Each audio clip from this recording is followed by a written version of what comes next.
A vontade que nós temos, que eu tinha, é de que nós continuássemos cantando, né? Louvando ao Senhor, é tão maravilhoso. Mas o Senhor tem uma palavra para deixar no seu coração nessa noite. Você está aqui pela primeira vez, segunda vez. Alguns já estão assistindo o culto, o segundo culto, né? Já assistiram às 18, estão assistindo agora. E alguns vão ouvir também a mensagem novamente, mas eu creio que o Espírito Santo de Deus vai falar diferente ao seu coração. Vai ter um toque especial para você. Porque a palavra de Deus, ela nos diz... Muito obrigado, querido. Já sequei uma garrafinha d'água aqui. A palavra de Deus nos diz que ela é viva e eficaz. Que ela é mais penetrante, mais cortante do que uma espada de dois gumes, que corta dos dois lados. E ela vai até a divisão da alma e do espírito. E é isso que o Senhor Deus quer falar com você nessa noite. O Espírito Santo de Deus, desde que nós começamos esse culto, essa celebração ao nosso Deus, entoando aquela canção dizendo: Santo Espírito, és bem-vindo aqui. Santo Espírito, esse lugar é seu.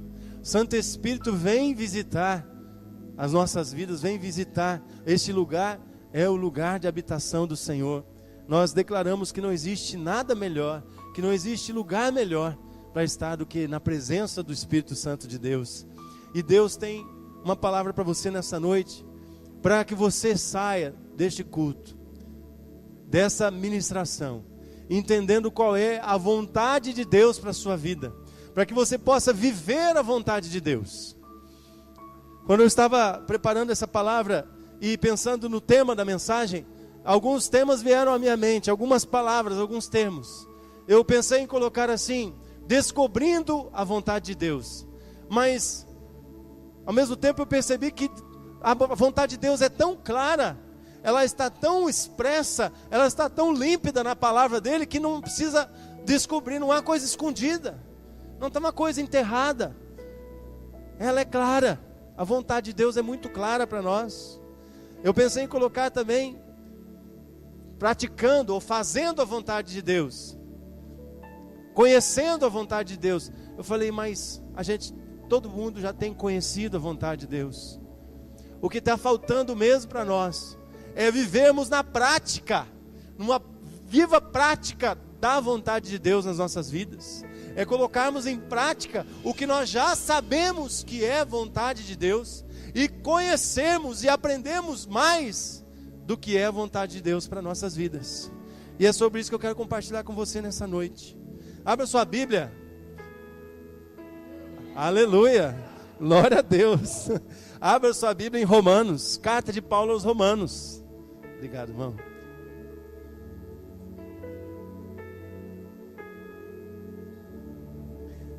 Romanos capítulo 12, nós vamos ler o verso 1 e o verso 2.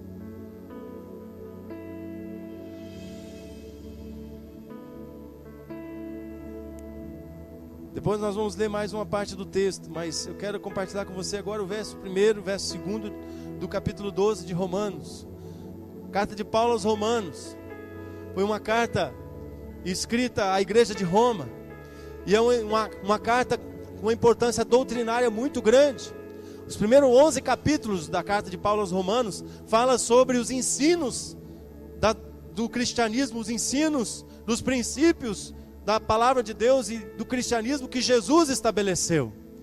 Capítulo 1, 2 vai falando de que nós não devemos julgar, que nós não devemos condenar as pessoas, porque Jesus não nos condenou, Deus não nos condenou.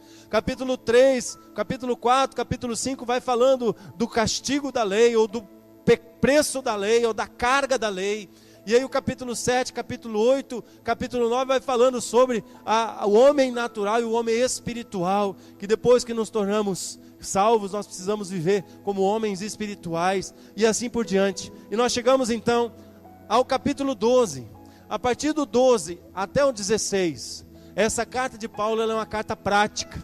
Paulo vai dando ensinamentos práticos de como nós vivemos o que nós aprendemos, ou o que ele ensinou nos primeiros 11 capítulos da sua carta aos Romanos. E esse ensinamento era para a igreja de Roma, os cristãos lá em Roma, para todos os cristãos durante todo o tempo até hoje, e é para mim e para você.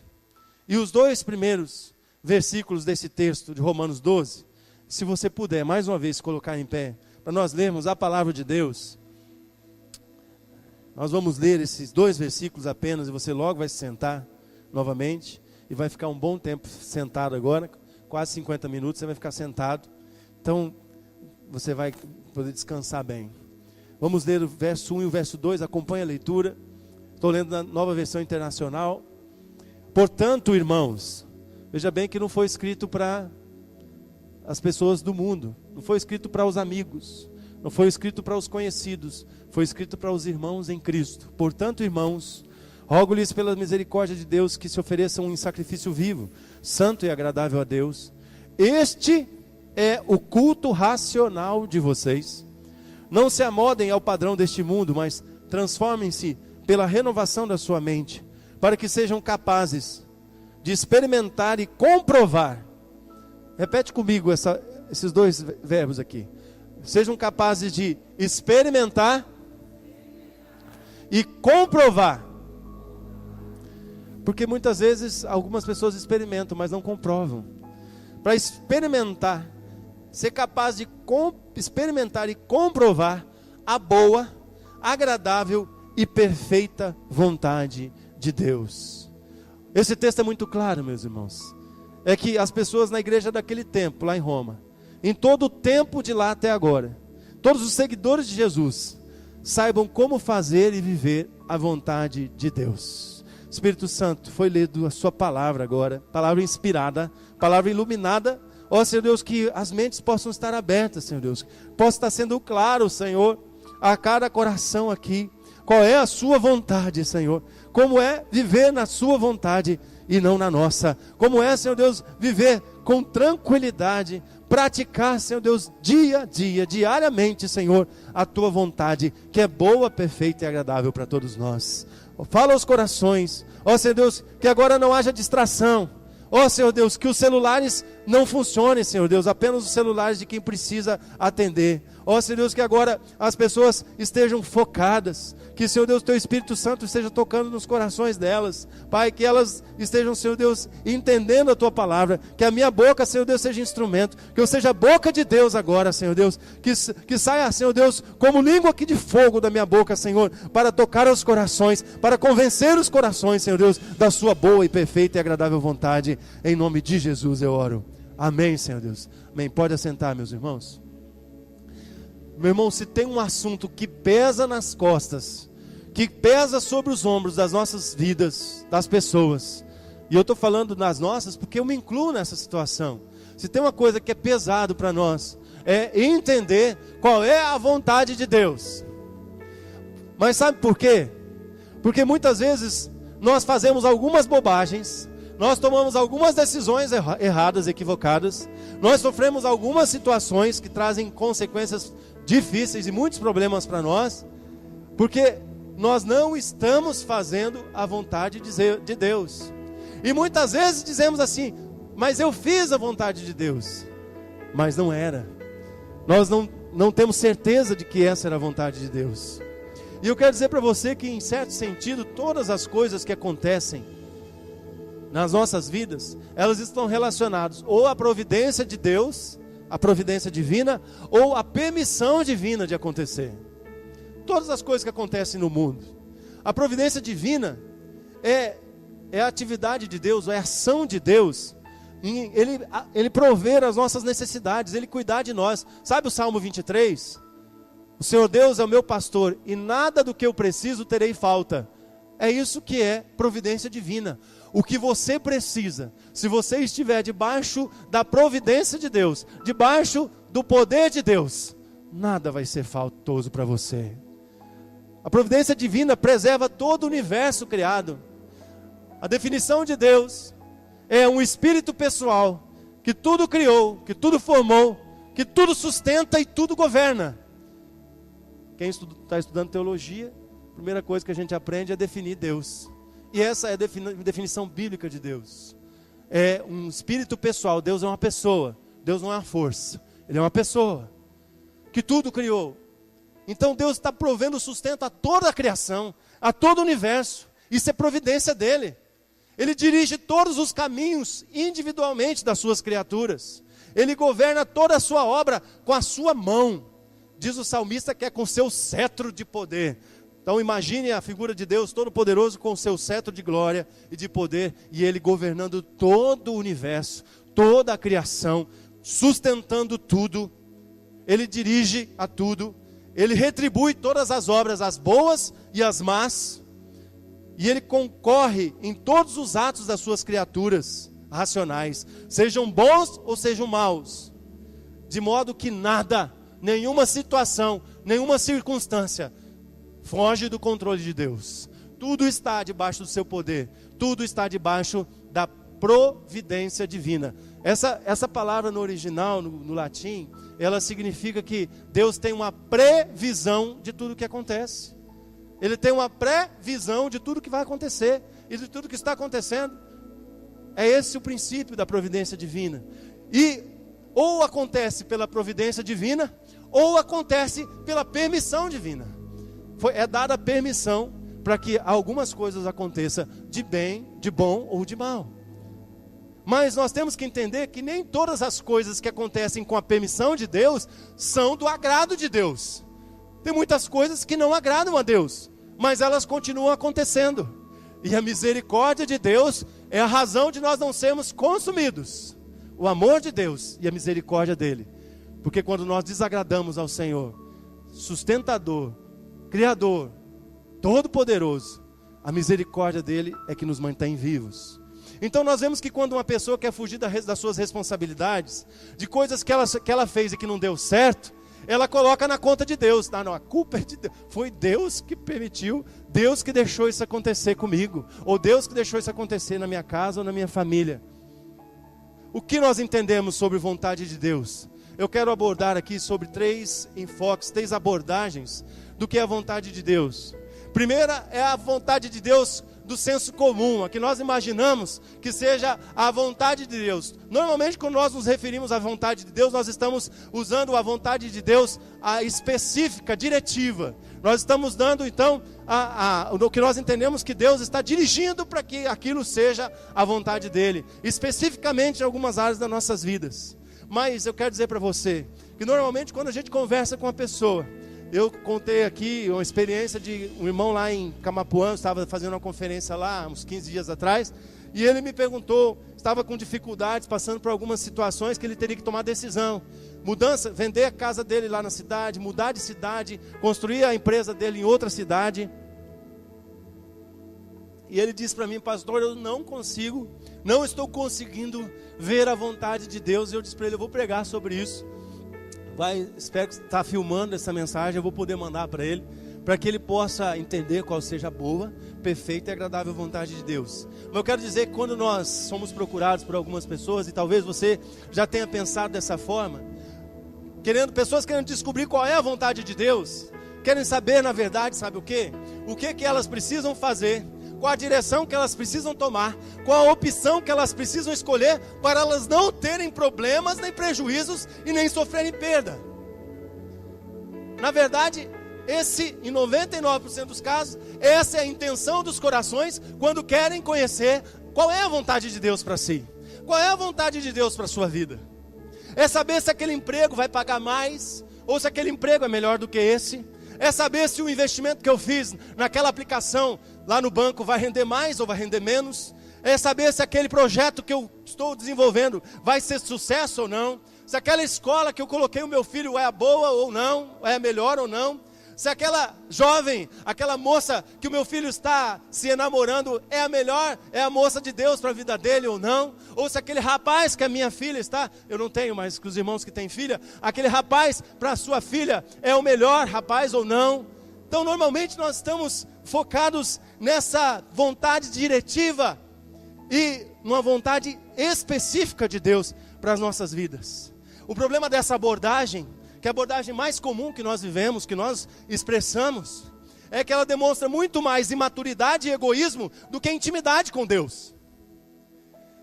O que se busca com essa atitude é ter segurança, de modo que eu não sofra nenhuma perda, mesmo sem fazer o que Deus quer.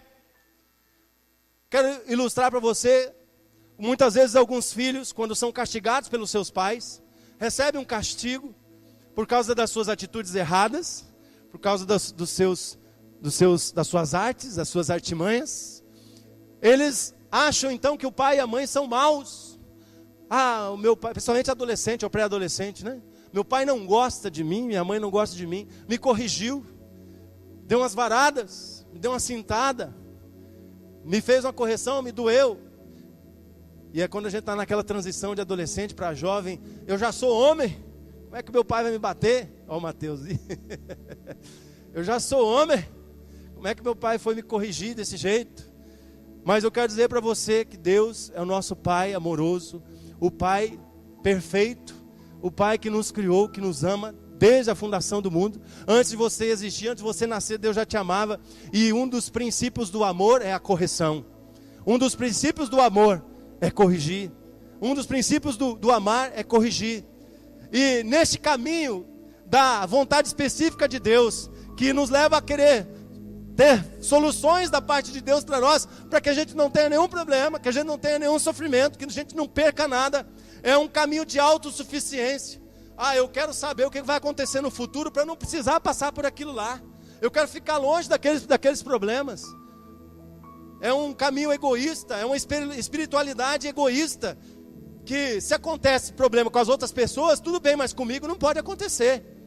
Eu estava contando uma vez, eu ouvindo uma pessoa falar, não, teve um acidente lá de ônibus e morreu 24 pessoas, mas graças a Deus, eu tinha um parente lá, e ele não morreu. Quer dizer, os 24 que morreram, o problema é deles, mas graças a Deus, o meu parente não morreu.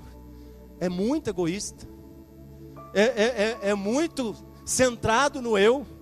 Não é assim que se conhece a vontade de Deus. Ela não se resume em conhecer antecipadamente as coisas, para nos tirar de situações de risco, de perdas ou de sofrimento. Não foi isso que Jesus nos avisou. Eu já disse isso na mensagem da semana passada. Jesus falou, no mundo vocês vão ter aflição, vocês vão passar por tribulações, mas tenham bom ânimo, porque eu venci o mundo.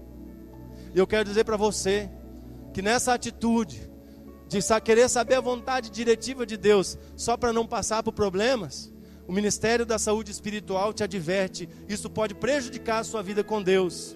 Então eu quero dizer que a Bíblia nos avisa, a palavra de Deus nos diz, Jesus nos avisou, que as tribulações são garantidas, as lutas são garantidas nas nossas vidas. Não adianta você procurar a vontade de Deus para se livrar dos problemas, para se livrar do sofrimento, porque você fazendo a vontade de Deus, a certeza que Jesus nos deu, é que se você estiver na vontade de Deus, você vai passar por tribulações, você vai passar por angústias, você vai ser perseguido, você será perseguido, mas Jesus venceu tudo isso, e fez a vontade de Deus, ipsis literis, em todos os pontos e vírgula. Jesus não se desviou em nada, e Ele venceu, e nós venceremos em nome de Jesus. Então nós precisamos entender que Deus pode falar como Ele quer e com quem Ele quer. Nós precisamos entender que quando as pessoas estão falando ou perguntando sobre a vontade de Deus, elas estão falando sobre a vontade específica, diretiva de Deus. Talvez tem pessoas que estejam querendo saber se Deus quer que eles mudem de São Gabriel, ou quer que eles mudem de outra cidade, venham para São Gabriel. Isso pode ser direcionado por Deus? Claro que pode. Ele pode fazer isso. Ele pode mostrar a sua vontade específica, mas a vontade específica de Deus, a vontade diretiva de Deus, Ele nunca mostra a sua vontade específica contradizendo a sua palavra. Deus não contradiz a sua palavra mostrando a sua vontade específica. Ele faz em função da sua obra, em função do seu projeto para a sua vida, para a minha vida. Ele nunca faz para atender às vontades egocêntricas e egoístas do discípulo. Pelo contrário, Deus avisa que nós teremos lutas e aflição. Eu preguei no Tadel um tempo atrás sobre um texto de Atos 21, que fala de Ágabo, o profeta Ágabo e o apóstolo Paulo. Ágabo chegou e disse, eu tenho uma profecia de Deus para vocês. O apóstolo Paulo vai ser preso, vai ser castigado e vai ser condenado lá em Jerusalém. O Espírito Santo me falou. E todos os que estavam ali, os irmãos que estavam juntos, começaram a chorar. E dizer para Paulo, Paulo, não vai para Jerusalém que você vai sofrer lá, não vai lá que você vai ser preso, não vai lá que você pode ser morto lá. O profeta disse, o Espírito Santo profetizou que revelou e vai acontecer. E Paulo diz: por que vocês estão chorando? Por que vocês estão chorando? Eu estou convencido de que a minha obra, o meu trabalho, a minha vida, a vontade de Deus para a minha vida é fazer a obra de Jesus Cristo crescer. E eu vou para Jerusalém.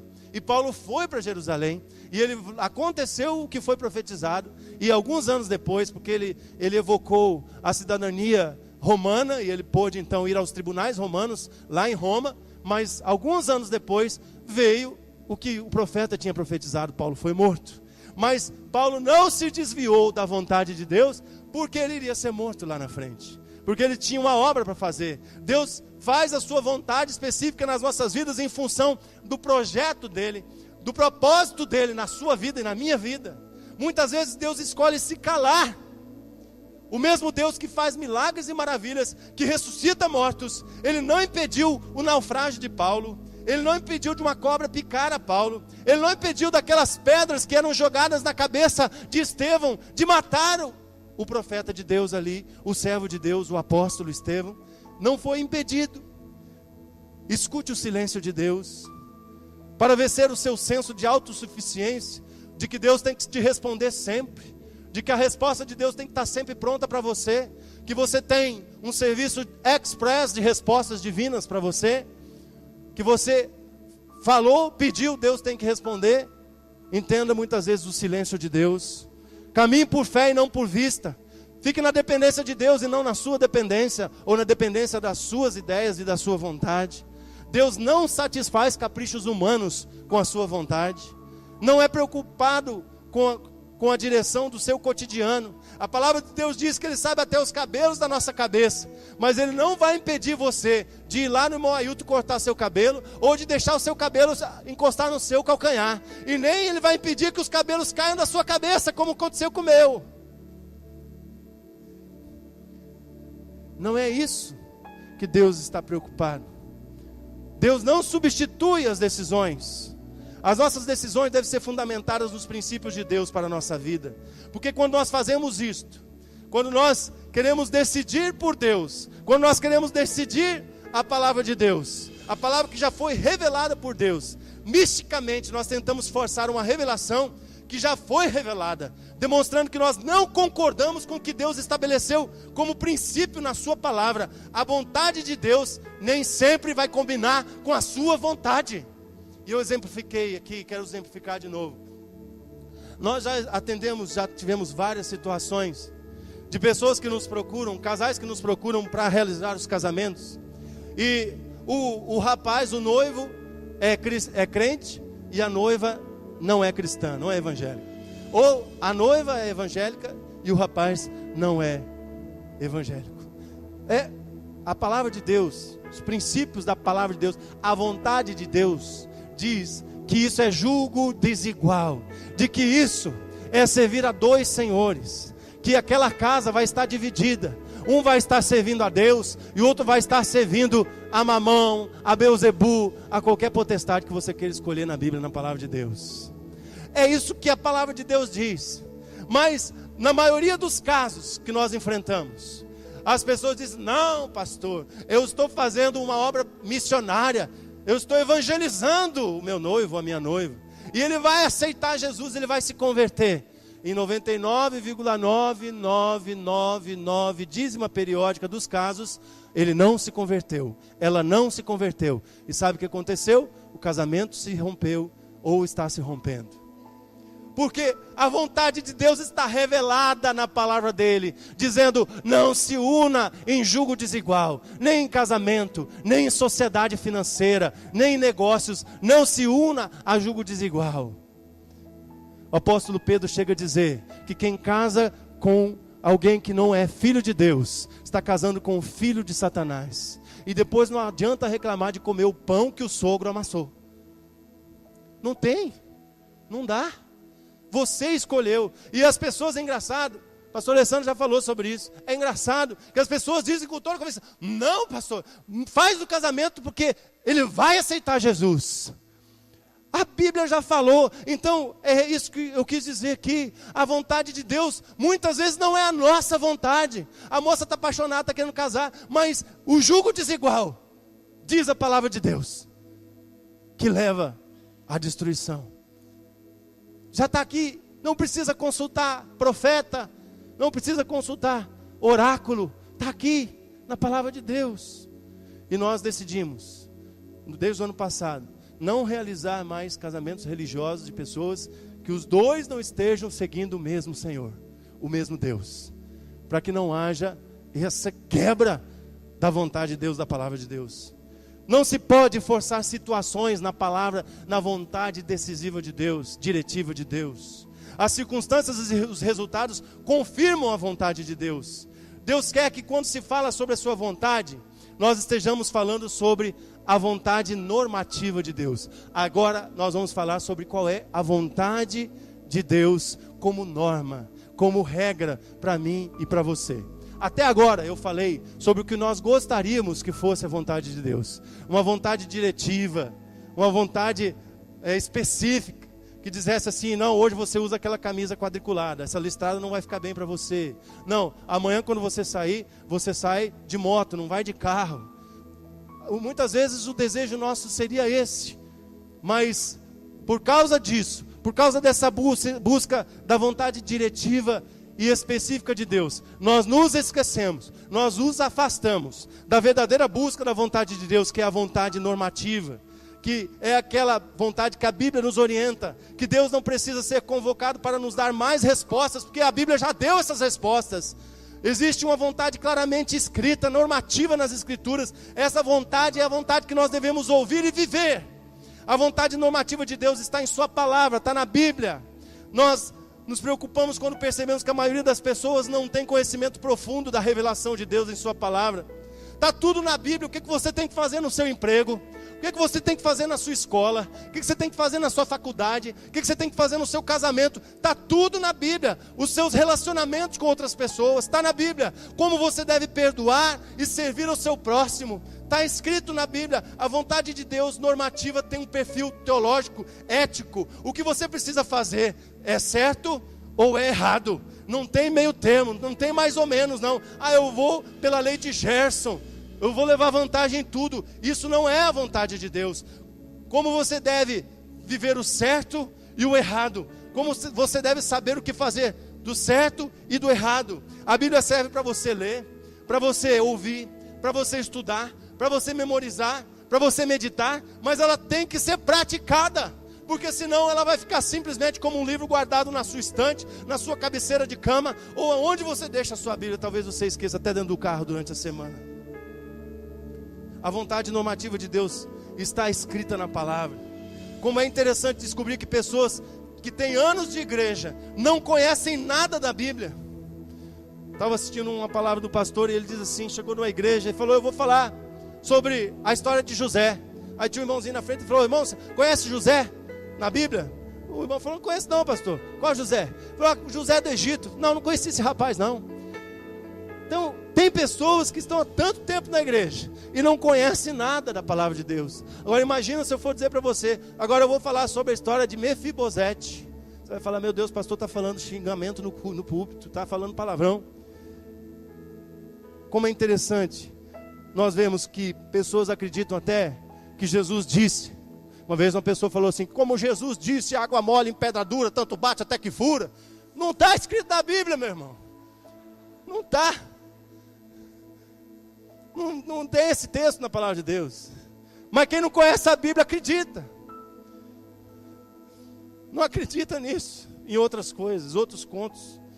O que eu encontro nas Escrituras, na vontade de Deus, claramente para mim, são preceitos, são mandamentos de Deus, ordens explícitas de Deus. Isso pode fazer, isso não deve ser feito, isso está certo, isso está errado, isso é pecado, isso não é pecado. É isso que nós encontramos na Bíblia. Princípios, diretrizes para a sua vida, para a minha vida. Como eu conduzo a minha vida nessa área. Quais os parâmetros que Deus usa. Como eu devo conduzir meus negócios. A palavra de Deus te orienta a ser honesto, a ter uma palavra só, não ter duas, a não precisar nem de contrato. Tem contrato? Assina o contrato, mas cumpre o contrato. Um dia uma pessoa disse para mim: contrato serve para a gente rasgar. Vontade de Deus é que você seja sim, sim, não, não. Homem de uma só palavra. Tem gente que diz assim: Eu amo tanto a Jesus. Mas pastor, eu estou endividado, meu nome está no SPC, está no Serasa. Quero dizer para você, se você não organizar suas finanças, se você não gastar menos do que você ganha, você vai ser um homem que ama Jesus que está quebrado. Vai ser uma mulher que ama Jesus que está quebrada, que está endividada. Não adianta amar Jesus e não fazer os mandamentos, não cumprir os mandamentos de Jesus, não seguir os princípios da palavra de Deus, as diretrizes para a sua vida, para o seu casamento, para a sua finança, para a sua casa, para a sua família. Na palavra de Deus você encontra as profecias, Deus agindo na história, com seriedade, com iluminação do Espírito Santo. Você pode ver a ação de Deus no passado, no presente, e você pode ver o que Deus tem para você no futuro. Porque a Bíblia tem mais de 7.000 promessas para a sua vida, que estão acontecendo e irão acontecer na sua vida. Se você conhecer essas promessas, tomar posse dela, e pela fé você viver, olhando para o alvo que é Jesus Cristo. Mas tem que ler, tem que meditar, e tem que praticar a palavra de Deus. Sabedoria para a sua vida prática está na palavra de Deus. Pastor Luiz Saião usa um termo muito interessante. Ele diz: sabedoria é a arte de tirar a bola sem fazer falta. Para quem nós gostamos de futebol, é muito simples. Sabedoria é isso. É você resolver seus conflitos sem machucar ninguém. É você resolver os seus problemas sem prejudicar ninguém. É você resolver as suas coisas sem prejudicar as coisas dos outros. Sabedoria na palavra de Deus é isso. É você estar sempre fazendo a vontade de Deus, sabendo conduzir sua vida com equilíbrio. Às vezes, simplesmente compreender o que é certo ou errado na Bíblia não garante que a pessoa saberá lidar com os outros, como deve falar, como deve responder, se relacionar, se influenciar outras pessoas. Leia o livro de Provérbios, decore o livro de Provérbios. Lá você vai aprender os princípios da palavra de Deus, de como se relacionar. Lá diz para a mulher assim: mulher, não seja pingadeira. Porque morar no mesmo teto com uma mulher pingadeira é melhor morar no deserto. Eu falei para a mulher, agora eu vou falar para o homem. A Bíblia diz que o homem tem que amar a esposa. E amar a esposa como Cristo amou a igreja. A si mesmo se entregar por ela. Sabe o que Jesus fez? Ele morreu pela igreja. Eu acho que tem homem aí, tem marido aí que se aparecer ladrão e apontar a arma, ele bota a esposa na frente. Vai lá, mulher. Morre primeiro, que eu dou um jeito para resolver o problema depois. Deus preparou para nós este manual da verdade, a Bíblia, a palavra de Deus. E nós temos em português, para você não ter desculpa que você não sabe ler. Está tudo aí. Normalmente esses são os dois caminhos, ou as duas vertentes de entendimento da palavra de Deus. A vontade de Deus, a vontade diretiva e a normativa de Deus. E eu quero dizer para você que em Romanos 12... nós temos a vontade de Deus normativa sendo vivida, sendo praticada. Lembra que eu falei? Que o Romano 12, de 12 em diante, ele começa a mostrar a prática. E aí nós vamos para essa prática. Você vai ver agora. Entrega total e sincera de si a Deus. Primeira coisa que você tem que praticar para fazer a vontade normativa de Deus, para você viver a vontade boa, agradável e perfeita de Deus. Entregue-se a si mesmo, total e sinceramente a Deus. Não é uma entrega só mais ou menos, não. Olha só o verso primeiro, o que está dizendo, o apóstolo Paulo fala. Deixa eu tomar uma água aqui. Rogo-vos pela misericórdia de Deus, que se ofereçam em sacrifício vivo, santo e agradável a Deus. Este é o culto racional de vocês. Tem vários aspectos nesse texto aqui.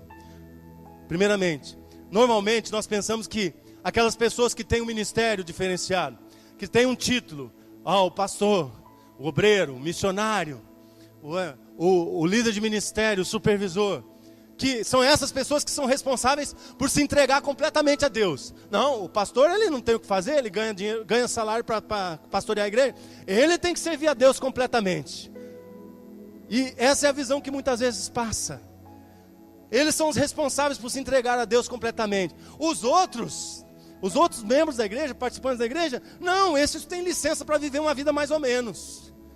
Eu quero dizer uma coisa para você, meu querido. Em nenhum lugar da Bíblia, da palavra de Deus, onde está descrita a sua vontade normativa, a sua vontade explícita, em nenhum lugar está dizendo isso. Em nenhum lugar fala isso, que alguns privilegiados têm que se entregar a Deus. A ideia é de que todo discípulo de Jesus seja chamado para uma entrega total. Sabe de que maneira o texto está dizendo aí? Sacrifício vivo. É um altar do sacrifício. Lá no passado, no Velho Testamento, o altar era o lugar onde as pessoas levavam um novilho, cordeiro, para ser sacrificado e ser entregue para sacrifício pela vida das famílias e das pessoas, e declaravam: Deus, o Senhor é todo poderoso, o Senhor é misericordioso, tem misericórdia de nós, está aqui o cordeiro, está aqui o novilho, perdoa os nossos pecados. E hoje nós não temos mais, na nova aliança com Jesus Cristo, Jesus foi o Cordeiro de Deus que tirou o pecado do mundo, Jesus é o sumo sacerdote, Jesus é o rei, Jesus é o profeta, Ele substituiu todas aquelas figuras do Velho Testamento, e hoje você não precisa trazer ovelha e nem novilho. Deus quer você por inteiro, Ele quer você colocado no altar dEle, você é o sacrifício. Deus não está interessado em que você dê dinheiro para Ele, Ele não está interessado em que você dê migalhas do seu tempo durante a semana para Ele. Eu tenho quase... Quantas horas? São 24 horas por dia vezes 7. E eu vou entregar 2 horas de domingo para Ele. Deus não está interessado nessas migalhas. Ele está interessado em você. Deus quer o seu coração e a sua vida. Ele quer você por inteiro, num relacionamento profundo com Ele, inclusive o seu bolso, mas é todo você. A vontade de Deus é que você deixe de ser um discípulo meia boca, que acredita numa gradação de discipulado por tempo de igreja. Ou você é, ou você não é. Ou Deus está em primeiro lugar na sua vida, ou Ele não está. E você está fora da proposta de Romanos 12. Falando no texto que você tem que prestar um culto racional e lógico. A palavra logiken no grego, que diz essa palavra lá no original, ela está dizendo que você tem que prestar um culto autêntico, verdadeiro, um culto aceitável e sincero para Deus. É de coração, não é por obrigação, não é para bater ponto na igreja no domingo, mas é para dar o seu corpo, sua alma, sua vida, todo você, todo o seu eu no altar de sacrifício a Deus. Se jogue. Como diz o pastor Calito Paz, se o Espírito não me derrubar, eu me jogo no culto, verdadeiro sacrifício autêntico a Deus. Segundo ensinamento aqui do princípio de Romanos 12, rompa com o sistema. Verso 2a, 12:2a, não se amoldem ao padrão deste mundo. A maioria das pessoas segue o padrão de um consenso da sociedade, que determina as nossas tomadas de decisões em nossa vida. Meu filhinho de 12 anos, o Davi, ele falou para mim: pai, você fica me apontando lá na igreja, eu fico com vergonha. Mas meu filhinho de 12 anos, o Davi, ele diz assim: pai, quando ele quer alguma coisa, me dá aquele negócio. Eu falo: Davi, por quê? Porque todo mundo tem. Eu falo: mas você não é todo mundo, meu filho. Você não é todo mundo, você é meu filho, filho da carne. Você é um filho de Deus, amado, filho amado de Deus Altíssimo. Não é isso que é melhor para você. Às vezes ele reclama, mas ele termina entendendo. Às vezes ele diz assim: pai, eu queria fazer tal coisa. Eu digo: meu filho, por quê? Porque todo mundo está fazendo, pai. Eu digo: mas filho, você não é todo mundo. Você não é deste mundo. Você é da cultura do reino. Você é do reino de Deus, você é de Deus. Estamos condicionados pelas referências sociais mundanas, que é marcado por uma postura anti-Deus. Meu irmão, o mundo, tudo que o mundo faz, tudo que o mundo busca é anti-Deus. E se prepara, você que é aficionado da Globo, que fica assistindo novela e seriado da Globo todo dia, se prepara, porque a Globo vai lançar o seriado de Satanás. Se você não viu ainda, pede para o pessoal mandar, que já está rolando aí no Zap. Os autores todos famosos, atores famosos da Globo. Um lá está fazendo Satanás, não lembro o nome daquele ator agora. Se alguém lembrar, me cochicha aí. Famoso, fazendo Satanás e tirando sarro de Deus. E dando risada de Deus. Assiste. Segue o mundo para você ver onde você vai parar. Vai nas pisadas do mundo. O mundo é anti-Deus. Todos os homens pensadores deste mundo pensam anti-Deus. Giovanni estava compartilhando comigo. Giovanni está no 2º ano, 4º semestre, 5º? 4º semestre de teologia. E ele está fazendo sociologia agora. O pastor nunca viu o povo falar tanta coisa contra Deus. Falei: meu irmão, pensador do mundo só pensa anti-Deus. Pensador do mundo só pensa ante Deus. Os filósofos do mundo, Nietzsche, Schleiermacher, Hockenheim, vai estudar isso daí, você só vai ver falando mal de Deus. Por quê? É ante Deus, isso são os princípios do mundo. Se alguém conviver com você diariamente, ele vai perceber que você vive outros padrões ou você está vivendo os padrões do mundo. Se alguém passar um dia inteiro com você, vai ver que você tem padrões de Deus ou que você está vivendo os padrões desse mundo. Nós ouvimos o pastor Luciano Subirá lá em Caldas Novas contando a história de ele fazendo conferência numa cidade lá. E uma esposa de pastor chegou para ele e falou: pastor, eu preciso falar com o senhor. E ele foi no lugar lá, conversar com ela. Ela disse: pastor, eu preciso que o senhor converse com meu marido, oriente o meu marido, porque ele é pastor da igreja. E ele é um bom pastor, a igreja está crescendo. Mas o meu marido, tudo que ele prega no púlpito, ele não faz em casa. O senhor precisa ir lá falar com ele. O senhor precisa ter um aconselhamento com ele, porque ele é pastor, ele prega na igreja, mas ele não faz nada na nossa casa. E eu estou falando de um pastor. Agora, se existe essa prática com pastores, a vontade de Deus nos leva a uma postura diferente. Se todos são iguais no mundo, você não precisa ser igual, você tem que ser diferente. Você tem que estar fora do padrão deste mundo, você tem que estar fora do esquema deste mundo, do sistema deste mundo. Eu já disse que maridos devem amar as suas esposas como Cristo amou a igreja e morreu por ela. E não como os maridos do mundo estão amando as suas esposas, trocando a cada ano troca de esposa. Isso não é amor, isso é objeto. Estão usando as esposas. E muitas esposas fazem isso com o marido também. Suas conversas denunciam que você está em outro sistema. Sua forma de falar e agir. Tem gente que, se você conversar 3 horas, 4 horas, 5 horas, você não consegue falar 5 minutos sobre Deus. Você começa a falar de Deus, ela muda de assunto. Você começa a falar de Jesus, ela muda de assunto. Você começa a falar das bênçãos de Deus na sua vida, ela muda de assunto. E vai na igreja, mas não consegue compartilhar as coisas de Deus. E você começa a perceber, quando as pessoas estão fora do esquema do mundo, quando elas começaram a perceber a vontade de Deus nas suas vidas, é quando você começa uma conversa e você fica 2, 3, 4 horas falando de Deus, falando do que Deus faz com você. Meu discipulado com o irmão Bem-vindo, às vezes a gente já viu, passou 1h30, 2 horas, porque a gente começa a falar e ele começa a compartilhar. Com o João Carlos também, se não ficar olhando o relógio, passa. Com o Alessandro, o Elias fica batendo na porta lá, já deu a hora, vamos fazer a reunião dos pastores. Por quê? Porque quando a gente começa a falar, quando a presença de Deus enche a nossa vida, a glória de Deus, a vontade de Deus está comandando a nossa vida, a gente muda os esquemas, a gente muda as conversas, a gente muda as coisas que nos alegram, muda o sistema. Mude a sua mente pela palavra de Deus. O verso 2b está dizendo: transforme-se pela renovação da sua mente.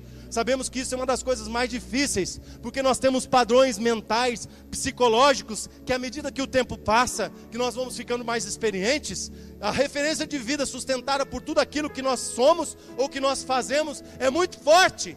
E quando um pastor, quando uma pessoa começa a questionar o meu comportamento, questionar as minhas atitudes, o que eu sei, o que eu faço, imediatamente nós assumimos uma postura de autodefesa e nós nos fechamos. Eu fecho o meu coração e eu não começo a não ouvir mais nada. A pessoa está falando, eu não estou entendendo. E aí tem gente que fecha o coração e vem para a igreja, assiste o culto, o pastor começa a falar, ela não ouve nada, porque está se autodefendendo. Ela não quer ser confrontada com os seus padrões psicológicos e mentais que está levando ela para a destruição, que está contra a vontade de Deus. E ela então não quer mudar dessa atitude, ela não quer mudar os seus pensamentos, ela não quer mudar os seus padrões psicológicos e mentais, ela quer continuar fazendo e pensando do mesmo jeito. Entra ano e sai ano, entra luta e sai luta. A pessoa não recicla, a pessoa não aprende nada de novo. Tem pessoas que não aprenderam nada de Deus nesses últimos meses. E eu tenho certeza que amanhã tem pessoas que, se alguém perguntar: o que você aprendeu com a mensagem do pastor ontem à noite? A pessoa vai dizer assim: nada, o pastor sempre prega sobre isso. Tem que ser discípulo, tem que ler a Bíblia, tem que mudar a mente, tem que mudar de atitude. Isso eu já sei. Mas se já sabe, por que não muda? A proposta da vontade de Deus não é saber se eu vou comprar uma Hilux ou se eu vou morar em Cancún. A proposta é romper com o mundo, é ter uma mudança de mente, uma mudança de atitude, uma mudança de vida. A pergunta que não quer calar para você, meu irmão, nessa noite é: você tem convicção que a revelação da palavra de Deus é fundamental para você saber a vontade dele para a sua vida? Que essa vontade vai te levar para a eternidade, vai te levar para o céu? Você tem convicção disso? Ou você está satisfeito em apenas saber o básico? Em apenas saber alguns versículos de cor para você dizer que você leu a Bíblia algum dia na sua vida?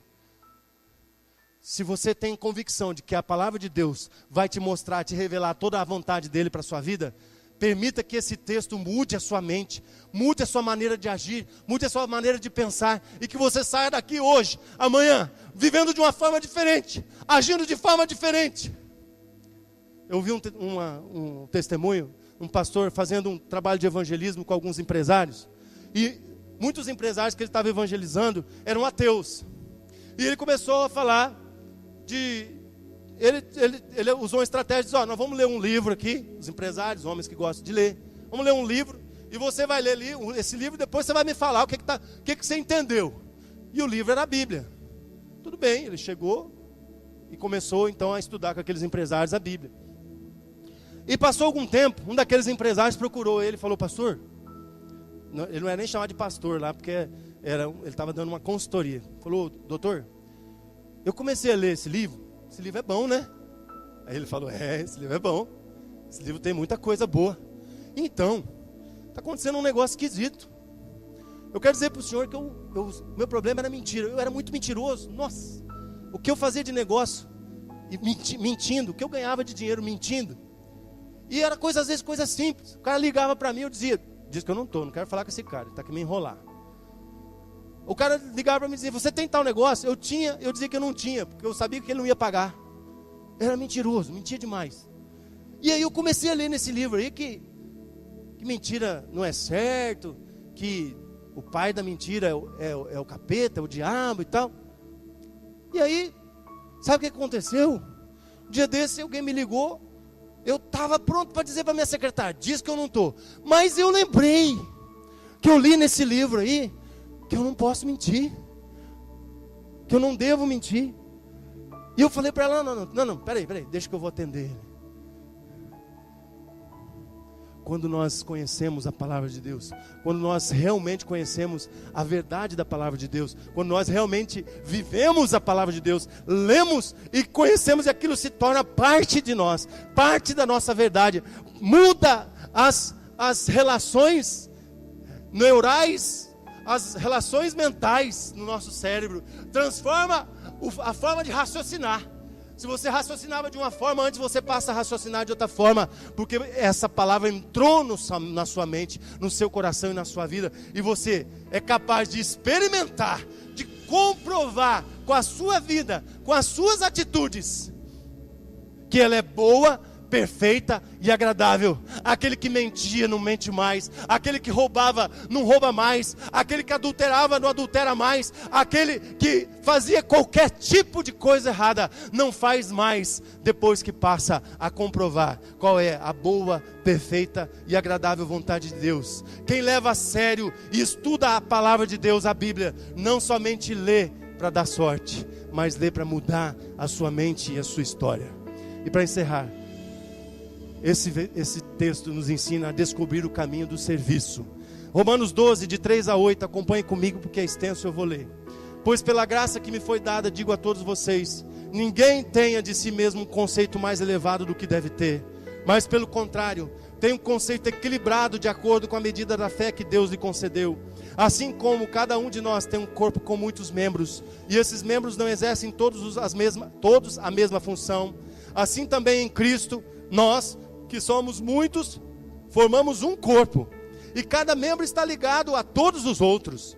Nós temos diferentes dons, de acordo com a graça que nos foi dada. Se alguém tem o dom de profetizar, use-o na proporção da sua fé. Se o seu dom é servir, sirva. Se é ensinar, ensine. Se é dar ânimo, que assim faça. Se é contribuir, que contribua generosamente. Se é exercer liderança, que exerça com zelo. Se é mostrar misericórdia, que o faça com alegria. O que Deus quer que eu faça, você entendeu? Você já sabe o que Deus quer que você faça? Ou você ainda quer saber o que Deus quer que você faça? Essa lista de dons, de serviço aos irmãos e a todos, ela é a mesma lista de 4 ou 5 textos que apresentam esse mesmo princípio de dons, de serviço. Primeiro, avalie-se a si mesmo. Ninguém se considere maior ou melhor do que outrem. Ninguém é maior ou melhor do que ninguém. Deus não faz acepção de pessoas. Ninguém é mais importante que ninguém para Deus. Todos são tão importantes que Deus deu o seu Filho Jesus para morrer por nós. Entenda a igreja. Tem gente que pensa, eu e Deus, a parceria perfeita, não precisa mais ninguém. Não é assim que a palavra de Deus ensina. Não é assim que Deus pensa. Os outros nos ajudam a crescer.